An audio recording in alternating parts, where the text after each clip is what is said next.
Hello hi सांग माने नमस्कार आ गोटे मिनी ब्लॉग को आपण मानक स्वागत करुच्ची।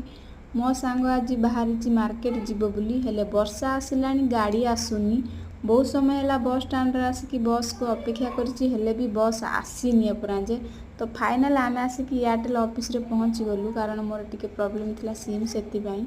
मो सांग कहला तोर जदि काम सरीला तो चल आम टिके बैंक जीवा। मु कहली ठीक है चल। बाप रे आसिकी देखिले एते भीड़ बैंक रे।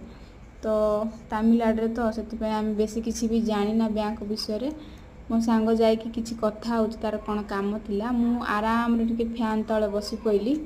मो सांग काम सारिकी बाहरिले आमे पुणी घर को जीवु। तो टाइम भी आसिकी 4:30 हो गलानी। फाइनाली आमे बाहर को बाहरी आसिलु। बाहर आसी देखिले अधा खरा होची आ अधा वर्षा होची। तो मो सांग कहला कि चले जीवा बस स्टैंड को जाऊँ। बाय बाय सांग माने।